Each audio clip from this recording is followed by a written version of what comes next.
My very first experience with electronic games, if you were to consider them to be video, would be at the University of Utah. At the time, there were about 5 places where there were video screens connected to computers. University of Utah happened to be one. To put this in context, the idea that this may have a broader appeal was really because I was managing the games department at an amusement park summers. That's how I was putting myself through college. And it was very easy to see that the things that you could do with a computer were so much better than the stuff that I was able to put into the arcades. I mean, I can remember one arcade game that had nothing more than a rolling carpet with a little skier on a couple of rods. I mean, it was making big money. So, you know, you say, hey, I can do better than that. The original company's name was Syzygy. And we got that out of the dictionary, and we just thought it was cool. Of course, we were techies and engineers, and the fact that nobody could pronounce it or spell it didn't seem to bother us. People called us Syzygy and Syzygy, and we thought that it was great. The alignment of planets in a gravitational field, you know, and all that sort of stuff. But it turned out when we went to incorporate, we started out as just a partnership. It was already taken by a candle maker in Mendocino. So we had to choose something else. Atari was on the list, and we got the name from the game of Go, which we were playing at the time. And it's a Japanese game, and if I'm about to take a group of your stones, I say Atari, which is sort of like polite warning that you were going to be engulfed. And I thought that was a great aggressive name for a company. Syzygy was started in my daughter's bedroom. Computer Space was actually done in the daughter's bedroom. I had a 3-bedroom house, and I had 2 daughters. So I just put the 2 daughters together and turned her bedroom into the lab. The first game that I did was a game called Computer Space, which was loosely patterned off of the game that Steve Russell did on the PDP-10 at MIT, which sort of went like wildfire throughout the computer environment from '69 through '70. It was a flying saucer and a rocket ship, and you'd fly around and you'd use Newton's first law, and you know, it was cool. And all my friends loved it, and all my friends were engineers. People ask me, did you ever think it was going to get this big? And it was difficult to quantify what big was in those days.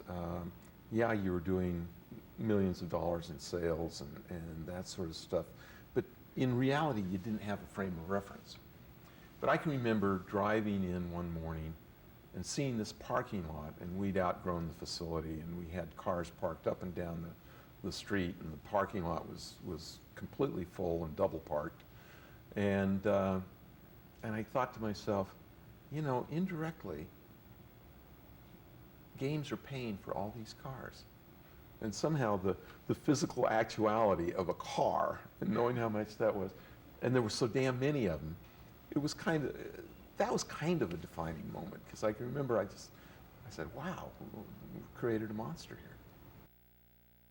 here. Atari was able to attract the best and the brightest.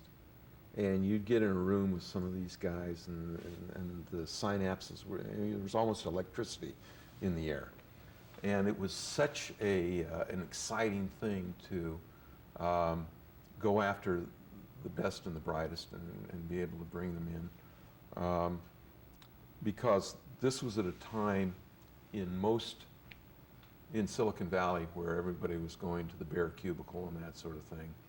We put in offices and hot tubs and various things. Well, it was very, very interesting. I mean, it was the early '70s in Silicon Valley, in California. A lot of hippies and rock music, and we were very young. And it was a kind of, in a way, we decided that it was going to be a little bit of a social experience, or experiment. And we had all kinds of company benefits and parties and things like that. I remember that when we went to get health insurance, that the health insurance guys had never seen a demographic that was so young. I mean, Al Alcorn was 27, I was 29. and I think the oldest guy we had was like 38. And a lot of our line workers were 17, 18, 19. And so they just never seen that kind of demographic in a company of, I think we're up to 200 employees at the time, 300. And so we got this, you know, we got dental, we got the eyeglasses, prescriptions for virtually nothing because of the statistics. But they made one mistake. They put in orthodontia. And so many of the girls on the line were young enough, they said, I've always wanted to get my teeth straightened. And so I looked out one day and the whole line was sporting new braces. Atari grew without venture capital. We didn't have a penny of venture capital until we were about 40 million in sales. And so as a result, we were constantly out of money because we were, you know, collecting money and paying. And I literally sweat every payroll because, you know, you'd say, do we have enough money in the bank for payroll? The answer was no. Who can I call up to collect some bills? You know, and it was just a fight and a push and a fight and a push. And I actually think that I wouldn't have sold Atari if I'd have just taken a vacation. But I was tired. You know, it was a fight, it was a struggle. And all of a sudden somebody comes along and offers you more money than you ever thought you were going to be worth, and you say, why not? The mainframes were actually connected. There were 4 places in the world: MIT, Stanford, University of Utah, and the University of Minnesota. And these were not traditional television screens. These were more like big oscilloscopes. They called them vector displays as opposed to raster displays. And they were very easy to program games which were very, very simple because you could draw vectors, but as you drew more and more of them, the refresh time would slow down and all of a sudden it'd start to flicker. So as long as you kept the number of objects you were drawing to a small number, you'd get good results. And then what Pong did in the first phase was to really bring it to the low-cost monitors that you had in your home, and because of mass production, they were cheap. As an example, a vector monitor in those days cost $15,000, and whereas you could use a TV set for 100, and that was kind of one of the metaphors that allowed it to be everywhere instead of a few specialized computer centers. When I first started out, my plan was to take a mini computer, which had just come down in price. I mean, we always thought of the very first time I thought of putting a game in an arcade. You take a $7 million computer and divide it by the number of quarters you have to put in, and the math doesn't work. And so then mini computers were 40,000 and then 30,000, and then all of a sudden across my desk came one that was under 10,000. And I said, aha, I bet I can do this.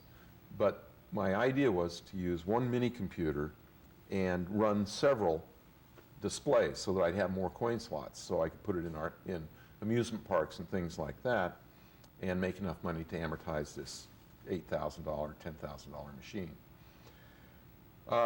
What happened was I kept running out of cycle time. The computers were just too slow to keep all the, I think we were starting out with 6, and then I went down to 5, and then went down to 4. And if I went down to 3, I knew that the machine couldn't make enough money to really pay for itself. So that was kind of a watershed. So I had to get it to work with 4.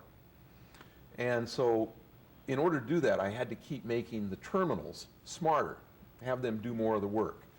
For example, in computer space, there was Starfield. Well, you chewed up a lot of compute time if you calculated the star field by itself. So I just figured out a way to put random dots up, and it didn't correspond to any known galaxy, but hey, it's okay. And things like that. But I kept running out of cycle time, even on the calculating where the ships were and interrogating the joysticks and all that sort of thing. And so I basically abandoned the project. I said, you know, this won't work. I've got to wait until the prices come down some more. And then, sort of out of the blue, one late at night, I said, why don't I get rid of the mini computer entirely and do it all in hardware? And that was the breakthrough that really created the launch. Pong was never considered to be a viable product at the outset. It was considered to be a training project for Al Alcorn, who was my first engineering hire. And I felt that some of the things that we were working on, I had a contract to do a driving game, which was quite difficult. I thought it was too big of a reach, and so I just wanted him to get his feet wet by doing a simple game. And so I said, ball going left to right, paddles going up and down when you hit the ball. And he did it and was able to finish the initial board in about a week and a half. I mean, he was very good.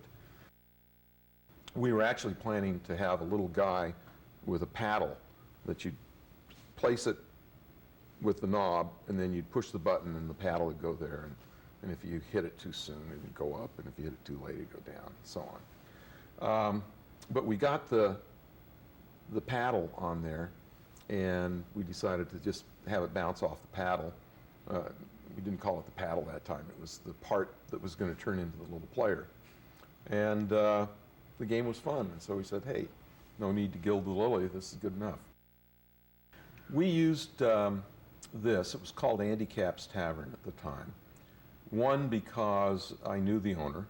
Two, because we had already placed computer space in here, and this was kind of a mecca for not the suits part of Silicon Valley, but the techie parts of Silicon Valley. And computer space earned a lot of money in that environment. And so it was very easy to call up Bill and say, hey, I'd like to test Pong here. And he said, sure, bring it in. We had just put it in a little box. It was about like this, with the kind of cash box that you see on kiddie rides, just glued to the side. And we actually placed the box on a barrel. And that was the very first Pong unit. We had put the first unit on test right in this very establishment, right over there. And that was when the famous story about the service call, and the service call being that the cash box had completely filled up and the quarters would backed up through the coin mech. True story. And when I heard that, I thought to myself, and I looked at all the money we had in the world, and it was just enough to make 11, so we bought the parts for 11, built up, and never looked back. It was doing so well, I said, if I can't sell these 11, I can collect enough money just by putting them on location that I know I can pay for the parts and all the other things and keep the company running. And it was, very clear that you license something and you get a 5, 10, 15% royalty. Actually, with hardware, you very seldom got more than a 7% royalty. And yet there was a 50%, 60% gross margin possible. So you do a quick calculation and say, that's a better part of the business. It was a total smash hit. In fact, people started coming in early so they could get time on the machines. And that was the first time I ever saw quarters lined along to reserve a space, which has sort of become part of the mythology of video game sites. First of all, it was simple, and anyone could play, and yet it stretched you because we did the speed up algorithm so that no matter how good you got, you'll ultimately miss it. But there was another factor that happened that I think was very special. And that factor was that it became socially acceptable for a woman to ask a man to come play Pong with her. Women were very good at the game. It was something about the manual dexterity of the knob. And I think that it was a great social experience that was going on. The number of people that have told me in the last 25 years that they met their husband or wife playing Pong, it's been in the hundreds. It turned out that if you had something about the mass of a pool ball, which of course you never have in a bar, and you hit the third bolt down on the left side of the coin mech, it would set up a harmonic vibration and you'd get a free game. And literally, whenever it's possible to cheat and get a free game, the world knows about it in about a femtosecond from the first person who discovers it. I mean, there's a network. And this is before the internet, but it's incredible. And so you hear it from the field, hey, the machines have quit earning money because people are getting games free. What are you going to do about it? And so you put your engineering hat on, you figure out what the problem is, you put dampers in and a slam switch and a couple of things in the circuit, and you eliminate it. The other one that happened is in dry climates, if they happen to be placed on a carpet, and if you could really, really get a big electrical charge, and if you hit, in this case, it was the top bolt, you'd get a spark that would go through and it would reset the machine, and about 1 in 3 times it'd start the machine. Well, we saw people doing what became known as the Atari Shuffle, and if the place didn't have carpet, they would put on nylon jackets and rub against each other to get a charge up, and that was a much harder one to do because these high voltage things would go all throughout the digital stuff. We were able to get that one solved as well. There was a very clever system in which the guy running the machines found that the counter had counted coins, but when he'd look in the cash box, there'd be nothing there. And one time he noticed that there was a little bit of moisture in the bottom, and so he staked out the machines and found out that some little kids, 9, 10 years old, had taken modeling clay, made impressions of quarters, filled them with water, and then put them in the freezer with a little bit of sand or other things to make them a little bit heavier. Then they put on their wagon an ice chest, went down to the local bowling alley, and they would quickly run in with these little discs of ice, put it in the coin mech, and it had triggered a free game. We tried to sell Pong for probably 4 months before we sold any. We took it to the toy show and got no response. We took it to all kinds of appliance chains, not a single taker. Took all the toy chains, not a single taker. And we thought we had a real turkey on our hands. And yet we knew when we talked to customers that there was a demand for it, that we could sell them to people. But how do you get distribution? I mean, because the toy stores said it's too expensive for us. $29.95 is the highest price thing that we have in our stores. You go to the appliance departments and they say, we can't have a $99 product because people want to finance it and we don't think it's going to be lasting that long. So we can't do that. And so the breakthrough came with a single buyer at Sears Roebuck, who we just called after we'd gotten turned down in the Sears Roebuck toy department. We got turned down by the Sears Roebuck appliance department, and he'd heard about it. And he said, and the previous Christmas, he had done a big job in home pool tables. And this Christmas he said, pool tables in bars, what are else in there? And so he'd done a deal with somebody that did an electromechanical pinball machine. He says, and video games are in bars. Let me give it a try. And so we called him up, and he showed up on our doorstep the next day and said, how many can you produce? We thought we could produce maybe 25, 30,000. So we said 70,000. And he came back with an order for 150,000. And we said, there's just no way we can fund that. We just don't have the money. He says, don't you worry. I'll introduce you to Sears Bank, which he did. And then they advanced us 80% of the sales price the minute the unit fell off the end of the line into a bonded warehouse that we had. And so all of a sudden we had the funding, and if you have the money, you can figure out how to make 150,000. I actually think we made almost 200,000 that year. In terms of game theory, the figure of merit of a good game is minimum rules, maximum richness. And so using that metric, war is the ultimate game, because minimum of rules, massive complexity, whole economies and peoples and cultures whacking it out. If you take the next best metric for game playing, it's business, where you have tremendous complexity, keep score with money, market share, what have you, and it's really fun. And being a game player, looking at strategic as well as tactical decisions in business has always been really a lot of fun.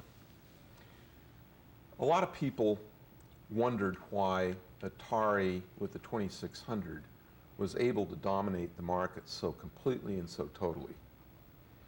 And one of the reasons was that the consumer game space required in-channel capacity, which was a relatively trick technology at that time.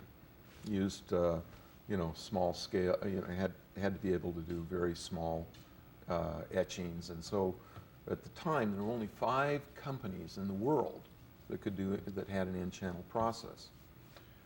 So since we were the first, I went around and I cut deals with every one of the in-channel houses to make me the next generation custom chip for the next generation Atari 2600. And these were exclusive. And so basically I knew that if I could tie up all of them, that nobody could compete with me because there just wasn't anybody left. And so, and it was costing us like $50,000 to $100,000 a year. And I could constantly make just enough little changes that in the N-channel world where it was all LSI, any change set you back at least 3 to 6 months. And so I felt as long as I could keep this shell game going, it'd be really great. I'd have totally isolated and dominated the marketplace. Well, after I sold the company, and I was working this thing, people say, why are you doing this? You only need one next generation. Pick the guys that are the best and let these guys save you $100,000. Well, you couldn't really tell them out loud this is a blocking strategy, because business guys, particularly green eye shade people, don't get that. They don't understand that for $100,000 to get a monopoly is really a cheap price. Really a cheap price. If not me, somebody else would have, maybe a little bit later. But I think that in some ways it was serendipity. I think I happened to have an engineering degree and have video computer experience simultaneously with working summers at amusement parks. So I knew the economics of the business. And so putting those things together was relatively simple in some ways. And how I happened to be an electrical engineer working in an amusement park, it was an accident in space and time. I did feel that there were going to be games in most homes, video games. One of my big disappointments was that I felt that the technology that we were developing was going to fundamentally revolutionize education. Because I felt that it was such a powerful and inexpensive communication medium that applied to the job of learning, that there could be some really powerful strides. I still believe that, but it will not happen in the environment of a school monopoly. You know, you've got to basically get competition, and then technology can really rise to the fore. I think that whenever you go back to places that have historical roots for you, it allows you to sort of vicariously relive some of the past fun times that you had. I mean, these were heady times. These were really, the world was in turmoil. The business was in its infancy. I mean, a lot of times the underpinnings for what later became the personal computer business were really being placed here. You know, that sort of stuff. There are all these links and connections. And it's, in some ways, a little tiny bit frustrating, because there was a time in the personal computer business where I knew everything that was happening. I knew the microprocessor, I knew the clock speeds, I knew everything. I knew every hard drive that was available, and then all of a sudden it just goes like this. And so that feeling of control and understanding just goes away. If you blink, all of a sudden the whole segment of the business moves in another direction. The games were fun because they had to be simple enough. The world was naive about video games. There wasn't a long learning curve. And unlike the video game, the coin-operated video game business today, in which very few people play games. I mean, if you were to go down and ask a random number of people, when was the last time you put a quarter in a coin machine to play a video game, the number's pretty small. And what really happened is the games were very accessible to anyone, because they were simple to play and yet challenging and fun. Later on, the business moved away from that, and the games kept getting more complex and more difficult to play. If a typical person wandered into an arcade today, with the possible exception of a driving game, they'd be hard-pressed to play a punch-kick fight game and do any good. They're very difficult. The greatest achievements, I believe, fall into sort of two different categories. One is sort of technical progress. The other side is sort of the game thought and direction. I think if you go down the technical side, you have to start with the first phase of game development. It was really on big, massive computers that were non-economic, but there were some interesting things done. Space Wars is probably the pinnacle of development in that space. Then the Atari side really created what I call state machines. These were not, they used computer chips, but they weren't strictly von Neumann machines, which is a technical term for a machine that executes a program. And then that phase stayed until Asteroids. And Asteroids was the first coin-operated video game that had a microprocessor in it. And in that case, the microprocessor still wasn't fast enough, so it basically did a lot of the calculations, but you still had a huge number of chips that you had to do the interface with. From there, you go to consumer Pong and the consumer side of the marketplace, which condensed everything into one chip, which allowed cost and reliability to be good enough that you could go in the home. So that's sort of, I think, a technical breakthrough. And then the Stella in the 2600, which worked with a microprocessor to make a reprogrammable game, and that was where the cartridge economic model was set up, which really allowed a razor blade thing, because we made very little money on the hardware, but we made a lot of money on the software. And that's sort of been the metaphor for the gaming, for the consumer game business ever since. Then in terms of technology after that on the coin-op side, it's been just evolution of bigger, faster, better, faster processors, better use of memory, able to manipulate more and more polygons, which is sort of the standard litmus test of what is good. If you climb over on the software, the entertainment side, you sort of go from what I'd call primitive black and white kind of boxy stuff to the point where you now are creating pretty realistic objects. There was sort of the ball and paddle game phase of the marketplace, then there was the driving game phase, which is continuing on. And then you got into a point in time where there were these object games, these puzzle games, like Pac-Man and Centipede, and some of these old wonderful classics that in which you were sort of gathering and packing and chasing and running and everything against time.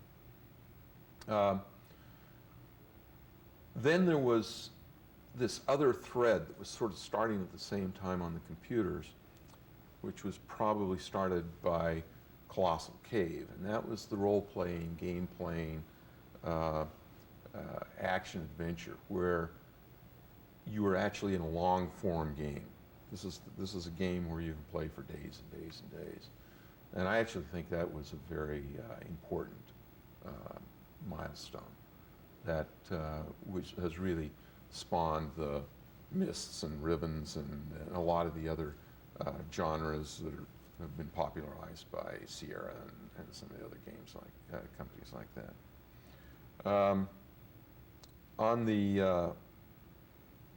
the action adventure side, the arcades have always been very good because they had good user interfaces. The home game side has always been plagued with bad user interfaces and not nearly as good. I mean, it's not as much fun to play a driving game with a joystick than it is to have a steering wheel and a gear shift and a gas pedal. And so that's, you're starting to get that more and more available in the home, but it comes at a price. I think that the home game and the console games and then the divergence of the computer side was also another very important part, because the computer allowed for a lot more creativity, because programmers could, without a huge budget, come up with something that was really wonderful in the computer environment, where it was much more difficult on the home game side, because the manufacturers are always creating huge barriers to entry because they want to control the marketplace.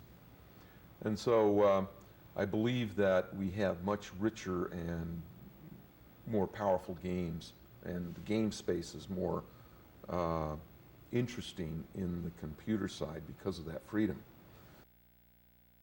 I think it's wonderful that the power today allows you to totally emulate the things that were very difficult to do many, many years ago. And so that it gives access to anyone. These games which, like fine wine in old bottles, or classics, whether it be music or others, I believe that some of these games are classics and will continue to have play value forever. And I think that, like so many times in the movie field, and that sometimes the emulation is a step, but then there's a chance for sequels in which you take the basic gameplay and upgrade it to to the current market standard of color and sound and what have you. My favorite game of all time? Go.